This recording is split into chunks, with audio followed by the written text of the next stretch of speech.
قرآن کریم میں ہاتھی والوں کا قصہ سورہ فیل میں بیان کیا گیا ہے اور ان کا انجام کس طرح سے ابابیل پرندوں کے ذریعے طے پایا گیا۔ اس واقعے کا ایک پورا پس منظر ہے، کیسے کیا اسباب بنے کہ مکہ مکرمہ کی سرزمین میں یہ واقع ہوا۔ اس ویڈیو میں آپ جانیں گے کہ آپ صلی اللہ علیہ وآلہ وسلم کی ولادت مبارکہ سے پہلے مکہ مکرمہ والے کس آزمائش سے دوچار تھے، اور اس امتحان کے دوران عبد المطلب کا کیا رد عمل رہا اور انہوں نے کیا دعا مانگی تھی۔ ابرہہ کے ہاتھی کو اٹھانے کی مسلسل کوشش جاری تھی کہ اچانک سمندر کی طرف سے ان کی طرف اللہ تعالیٰ نے ابابیلوں کو بھیج دیا، وہ ٹڈیوں کے جھنڈ کی طرح آئیں۔ دوسری طرف حضرت عبد المطلب مکہ مکرمہ میں داخل ہوئے، حرم میں پہنچے اور کعبہ مکرمہ کے دروازے کی زنجیر پکڑ کر ابرہہ اور اس کے لشکر کے خلاف فتح کی دعا مانگی۔ ان کی دعا کے الفاظ یہ تھے: اے اللہ، یہ بندہ اپنے قافلے اور اپنی جماعت کی حفاظت کر رہا ہے، تو اپنے گھر یعنی بیت اللہ کی حفاظت فرما۔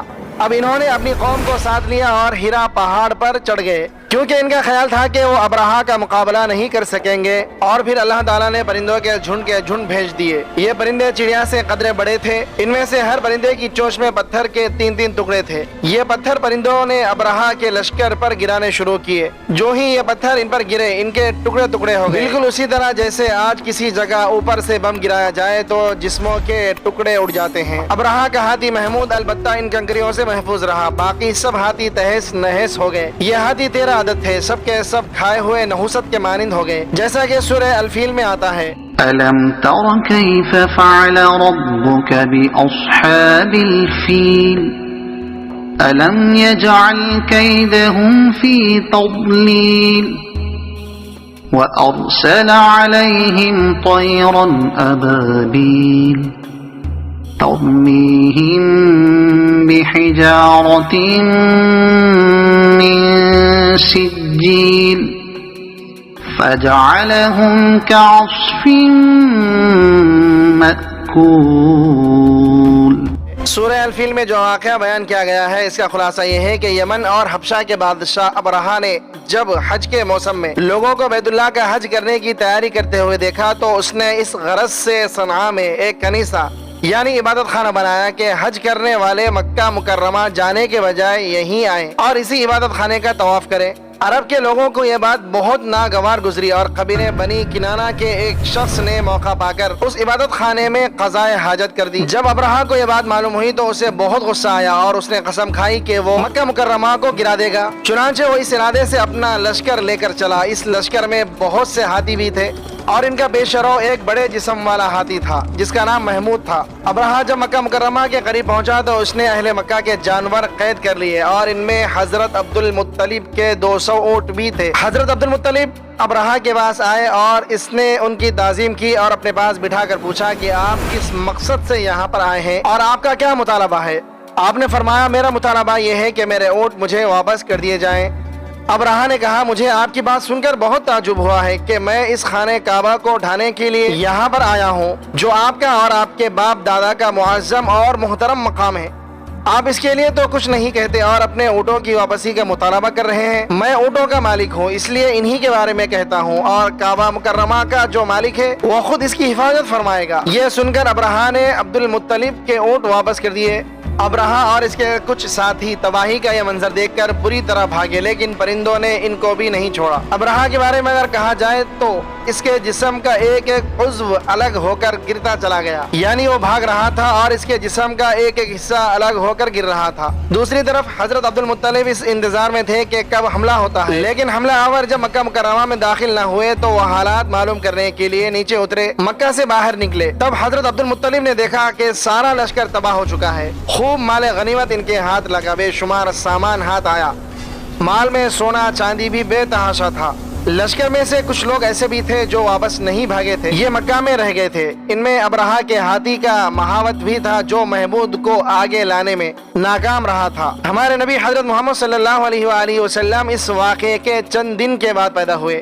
آپ جس مکان میں پیدا ہوئے وہ صفا پہاڑی کے قریب تھا۔ حضرت کعب احبار رضی اللہ تعالیٰ عنہ روایت کرتے ہیں کہ میں نے تورات میں پڑھا تھا کہ رسول اللہ صلی اللہ علیہ وآلہ وسلم کی پیدائش مکہ مکرمہ میں ہوگی۔ یہ حضرت کعب احبار رضی اللہ تعالیٰ عنہ پہلے یہودی تھے इसी लिए तौरात पढ़ा करते थे। दुनिया में आते ही हुजूर अकरम सल्लल्लाहु अलैहि वसल्लम रोने लगे। हजरत अब्दुर्रहमान बिन औफ रदियल्लाहु तआला अन्हु की वालिदा कहती है कि जब हजरत आमिना रदियल्लाहु तआला अन्हा के यहाँ पर विलादत हुई तो मैं वहाँ मौजूद थी। आप सल्लल्लाहु अलैहि वसल्लम मेरे हाथों में आए। वो फरमाती है कि जब आप मेरे हाथों में आए तो रोने लगे। आपके दादा हजरत अब्दुल मुत्तलिब को आपकी विलादत की इत्तला दी गई। वो उस वक्त खाने काबा का तवाफ कर रहे थे। इत्तला मिलने पर घर आए, बच्चे को गोद में लिया। उस वक्त आपकी वालिदा ने इनसे कहा, ये बच्चा अजीब है, सजदे की हालत में पैदा हुआ है। यानी पैदा होते ही इसने पहले सजदा किया, फिर सजदे से सर उठाकर उंगली आसमान की तरफ उठाई। हजरत अब्दुल मुत्तलिब ने आपको देखा, उसके बाद आपको काबा मुकर्रमा में ले गए, आपको गोद में लेकर तवाफ करने लगे। फिर वापस लाकर हजरत आमिना रज़ियल्लाहु तआला अन्हा को दे दिया।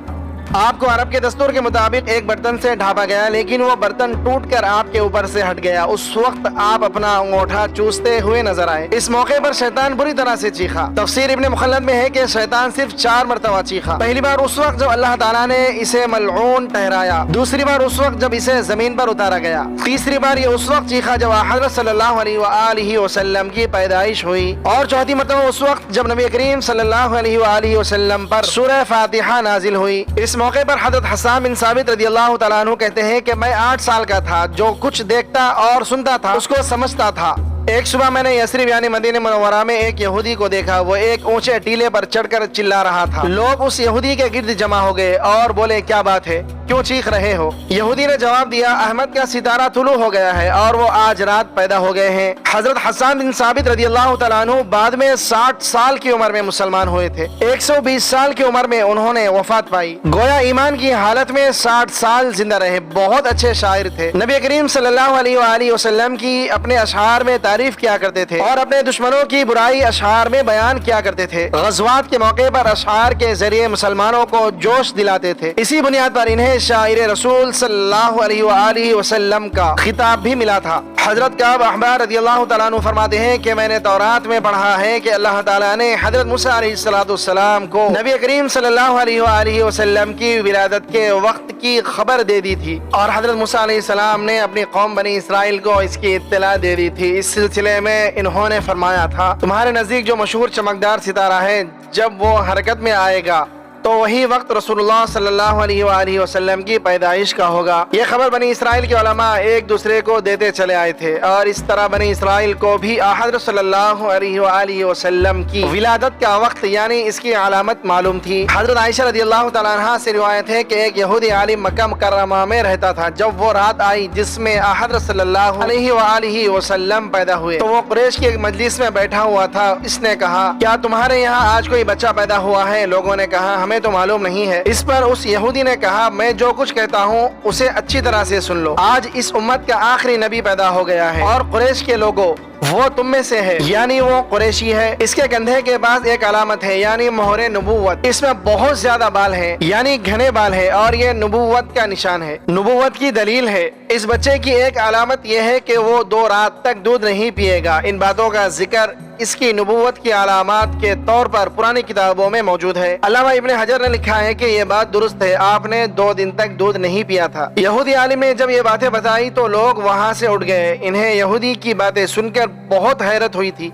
जब वो लोग अपने घरों में पहुंचे तो इनमें से हर एक ने उसकी बातें अपने घर के अफराद को बताई। औरतों को चूंकि हजरत आमिना के यहाँ बेटा पैदा होने की खबर हो चुकी थी, इसलिए उन्होंने अपने मर्दों को बताया, जरा चलकर मुझे वो बच्चा दिखाओ। लोग इसे साथ लिए हजरत आमिना के घर के बाहर आए। इनसे बच्चा दिखाने की दरखास्त की। आपने बच्चे को कपड़े से निकाल कर इन्हें दे दिया। लोगों ने आपके कंधे पर से कपड़ा हटाया। यहूदी की नजर जो ही मोहरे नबूवत पर पड़ी वो फौरन बेहोश होकर गिर पड़ा। उसे होश आया तो लोगों ने इससे पूछा, तुम्हें क्या हो गया था? जवाब में उसने कहा, मैं इस गम की वजह से बेहोश हुआ था कि मेरी कौम में से नबूवत खत्म हो गई है और ऐ कुरैशियों, अल्लाह ताला की कसम, ये बच्चा तुम पर जबरदस्त गलबा हासिल करेगा और इसकी शोहरत मशरिक से मगरिब तक फैल जाएगी।